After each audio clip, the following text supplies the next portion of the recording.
Good evening all, welcome to Carrow Road, where Norwich have lost their second game on the spin, a 1-0 defeat to Manchester United.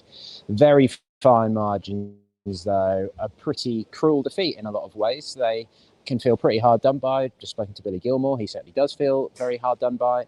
Just hearing Dean Smith in his press conference as well, and they really don't think the decisive penalty was particularly fair. I'll just step out of the way briefly.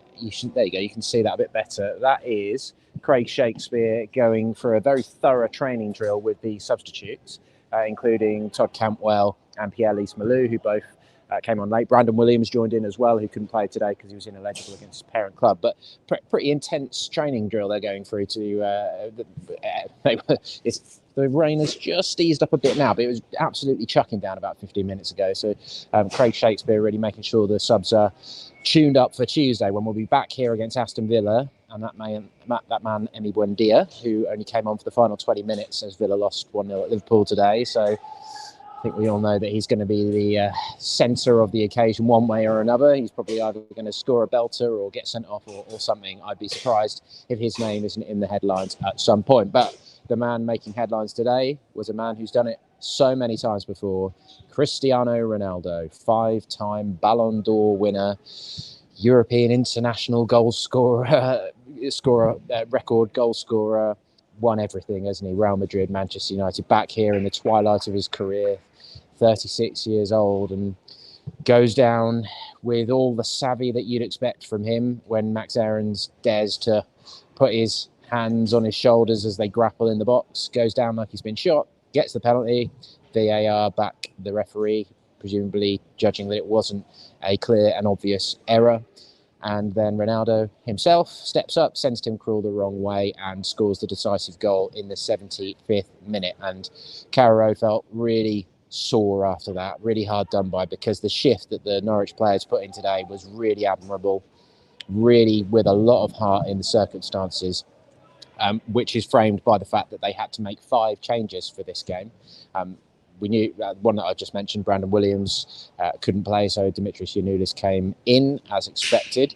United stuck with the 11 that had started in Ralph Rangnick's first game. They beat Crystal Palace 1-0 at Old Trafford last Sunday, so that meant Ronaldo, Sancho, Rashford, Fernandes, De Gea, all the big boys came back in. They'd drawn 1-1 with Young Boys on Wednesday night in the Champions League, but that was pretty much a dead rubber for them. They made 11 changes for that one, and they drew that 1-1 just to ensure that they finished top of their group. So they were fresh. That midweek action hadn't really made any difference to them at all.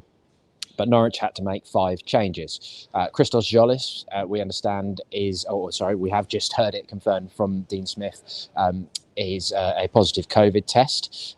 He didn't list all those players specifically, but Ben Gibson, it sounds like it's a minor injury. He might be able to come back for Tuesday. Matthias Norman was also ahead of this game, said to be hoping to come back in on Tuesday night, but wasn't involved tonight at all. So let me just...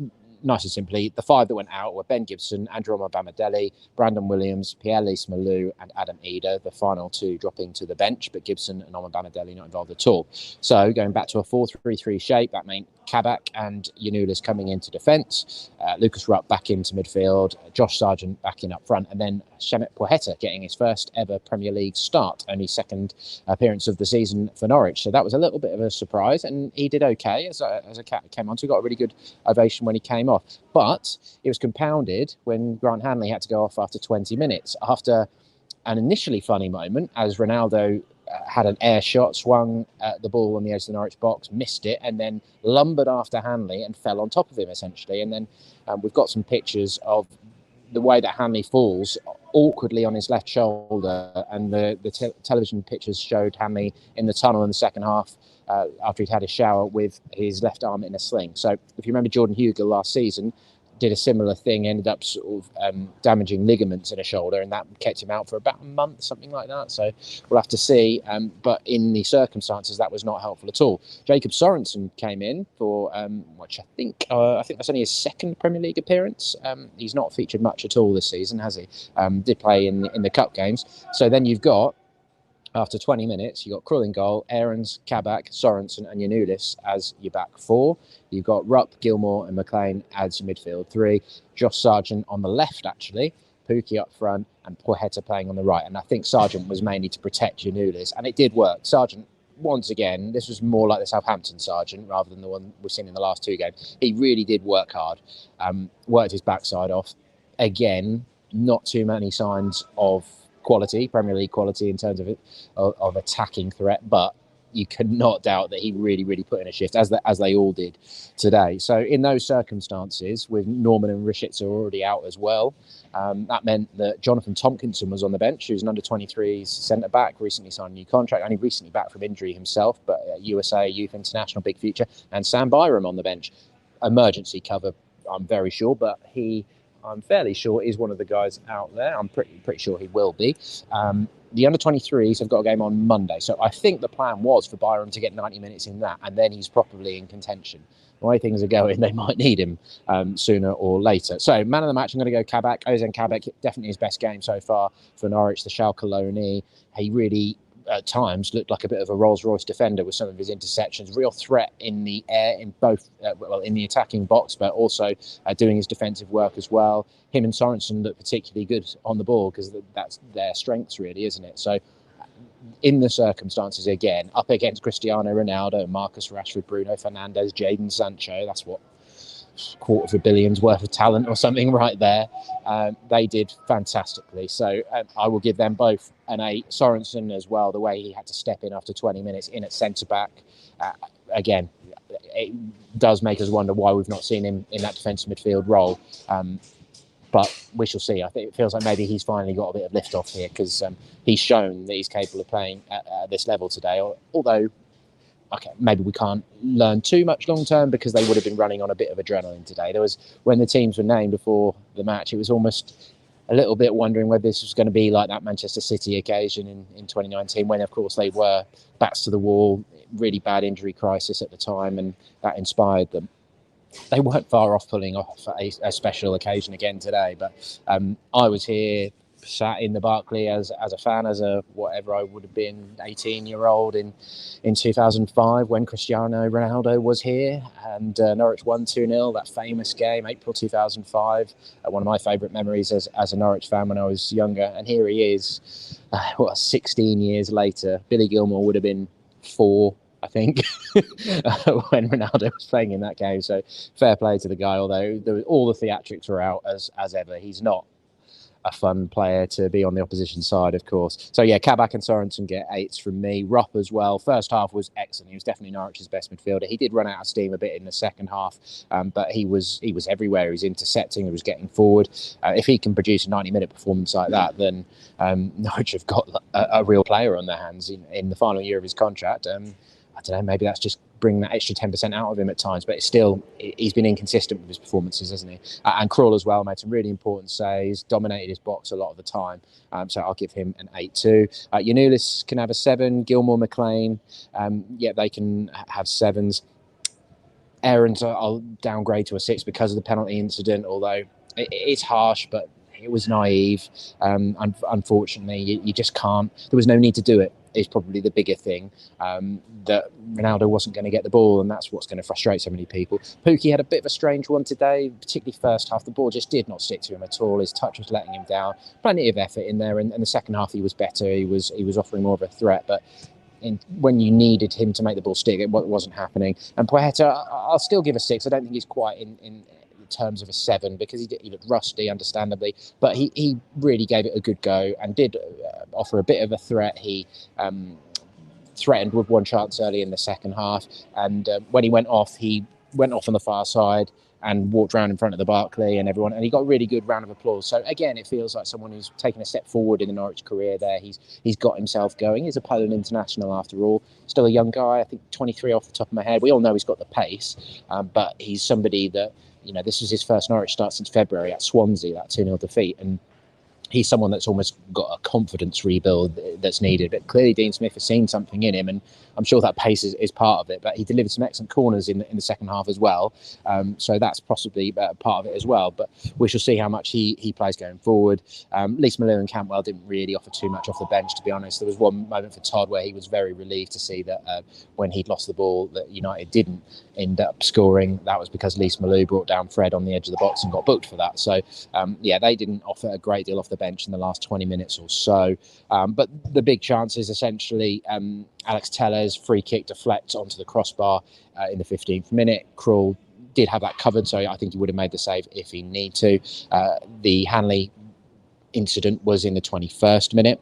37th minute, that was Ronaldo's best chance of the game other than the penalty. Really, it came... Finally, the Norwich defence had sort of parted, but Kabak, as he did several times in the game, charged back, chucked himself in the way so that Ronaldo couldn't get the shot in.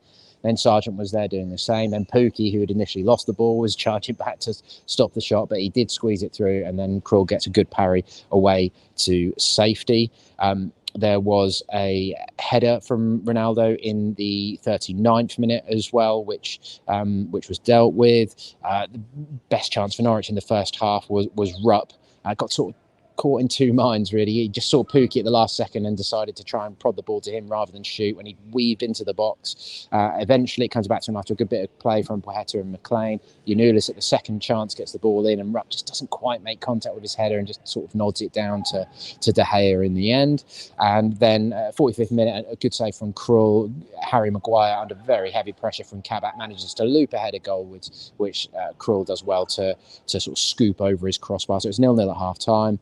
That Poeta chance that I said in the 47th minute turned Harry Maguire really well, left him for dust really, and then poked low at De Gea from fairly close range, didn't make proper contact with it. The 57th minute, another good De Gea save. That was Pookie. That was his best moment. Managed to sort of get the ball out of his feet, left-footed, spinning away. I think it might have been going over. It's difficult to tell from the replays we saw, but De Gea made sure that he did, and that appeared to be a good save. Then the penalty incident comes in the 75th minute. Ball's coming into the box. Ronaldo is chasing it, but I don't think he's going to be getting it. Aaron sort of puts his hands on the back of Ronaldo's neck, and as soon as he feels those hands there, chucks himself to the deck, goes down spectacularly, and ultimately it gave the referee the opportunity to make a decision. He gave it. Ronaldo sailed Krul the wrong way. He'd whipped up the river end to try and create that bit of adversity, was pointing to his top left corner trying to psych out Ronaldo, but it didn't work on this occasion. Smashed it to Krul's right. And the atmosphere was excellent in the second half. I think the crowd really fed off how hard the team were working and knew that there was a bit of adversity there, and there was a good reception at full time as well, but I think the rain did dampen things a little bit because it was absolutely chucking down at full time. Otherwise, what else did we have? Gilmour delivered a free kick in the 78th minute, which Kabak had a header, a cross goal that was sort of scooped away from Pookie by De Gea. That was it got a bit chaotic by that point of the game. Gilmour probably had his best sight of goal as a Norwich player in the 82nd minute. Smashed one shot against Darlow. Maybe did hit his hand, it looked like in the replays, but his hand was near his chest, and it was from point blank range. So I don't think, if there was a VAR check, it wasn't clear in the stadium, but if there was, it was waved away very quickly. Then Gilmour picks up the rebound and lashes a shot on target, which we all thought was going in the instant that he hit it, but it hit Eric Bailly's standing leg and deflected away kindly behind for a corner. So United survived that one. We thought that was going to be a goal. That they basically, United second half were trying to play more on the counter, allowing Norwich to have a bit more of the ball, and Rashford teed up Ronaldo for a great chance, which should have put the game to bed and made it 2-0 in the 87th minute, but Ronaldo got it wrong and just sort of dug the ball out from his feet and ended up chipping it over the crossbar quite tamely. There was one big chance in the second of 5 added minutes for Kabak, another Gilmour free kick into the box. I think it was McLean flicked the header on, but it would have been ruled out anyway. It was a really good save from De Gea. It must have been very close to his line when he actually beats it away from his goal. But I think Kabak was offside when the ball was flicked on by the header, as I say, which I think was McLean. So possession-wise, it ended up United had 53%. Norwich had 11 shots, 5 on target, and United 13. and 5 on target. So there we go. A 1-0 defeat, second in a row, third game in 4 that Norwich haven't scored. So that is a big problem. They have had chances again, like I say, 5 shots on target, and they've got a quick turnaround now. They're going to need some fresh bodies. That's what I'm sure they're doing over there. They finished now. They're making sure that those substitutes are fully tuned up and had that extra little bit of training session to make sure they're sharp for Tuesday night so that they're available for selection. I'm sure they'll train again on Monday after they've had the day off tomorrow, or maybe not for the subs. But they've also got to treat them a little bit carefully, haven't they? They don't want any more absences. They could really do with Norman coming back into things, but obviously you don't want to take any risks with him. You need to get him back fully fit. Rashica's not going to be available until later in the month. Zimmerman not until start next year. So we shall see how the walking wounded are really on Monday at Dean Smith's press conference, which will be bright and early at 9 a.m. I'll park it there for now. Head over to Pinken.com, or of course Pinken Plus, our new subscription service. That's where you'll find Paddy's pointers. That's where you'll find a lot of our content is moving. Now we'll have several things which will be exclusive 6 things on Monday morning. Our columns, our sort of analysis features. Chris Gorham, Ewan Roberts, you probably heard it all from us by now, but £1.99 a month I think is pretty good value, or you can pay £20 up front for the year. So if you haven't gone and explored Pinken Plus yet, then please do give it a look. But for now, thank you very much for watching, and we'll see you back here on Tuesday night.